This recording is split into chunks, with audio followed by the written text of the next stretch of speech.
কিশোরগঞ্জ সদর উপজেলার রশিদাবাদ ইউনিয়নের সীমন্তপুর গ্রামের শিশুদের খেলা নিয়ে ঝগড়াকে কেন্দ্র করে এক সংঘবদ্ধ হামলার ঘটনা ঘটেছে। এতে ৩ জন গুরুতর আহত হয়েছেন।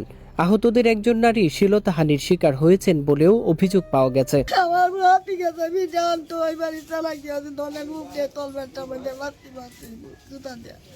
লাতি মাতে বাকাত পরে গিয়া তারা চিন্তা হয়ে তারা না কারে যাওয়ার না তারা বলে দিন লাইতে ও দাদু গো বাবা আব্বা গো বলে যাওয়া এই তারা রান্না তারা লয়া তারা তালকে যাবে তারা আবুরা দিন লাইতাছে তারা কান্দতে তারা একবার একটারি না এই জায়গা শুনে কুয়ারা কয়েক কথা কইছে কেন কইলো আমার উতার রান্না সব দল সাজায়া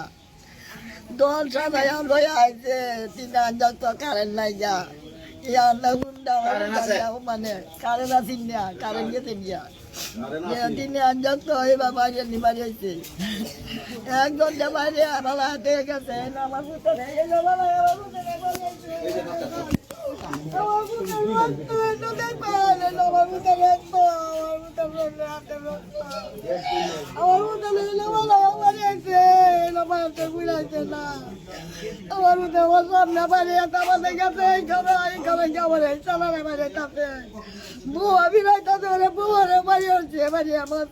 তেরোই অক্টোবর রাত 8টার দিকে হামলাকারীরা বাদীপক্ষের বাড়িতে ভাঙচুর চালিয়ে নগদ টাকা, স্বর্ণালংকার ও মোবাইল ফোন লুট করে নিয়ে যায় বলে অভিযোগ রয়েছে। আহতরা হলেন নজরুল ইসলাম, তার ভাই আরজু মিয়া ও ভাবি বিতি আক্তার। বর্তমানে তারা কিশোরগঞ্জ 250 শয্যা বিশিষ্ট আধুনিক সদর হাসপাতালে চিকিৎসাধীন রয়েছেন।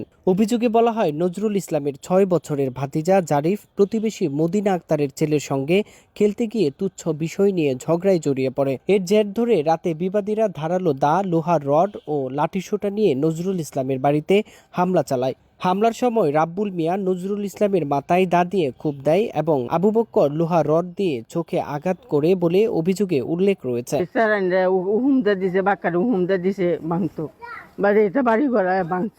আমি কইছি যে কিরে আমরা বাংতা এটা লেগে জসু সেরাই আমার কি হচ্ছে তল পেটের মানে লাথি মারছে পরে আমি তো লইছি আমার এই ছাড়াও কেউ বাইত না মাইরে পরে দেখে এই বাইত গিয়ে পরে আমার দেবরে দৌড়ায় লই আয় আমার দেবরে নাম দর্দ খুব দিছে আমার দেবর কারো হয়েছে আরেক দেবর বাইরেছে পরে এক দেবরে মাথা ফাটাইছে আমার মাথা খুব মারছে।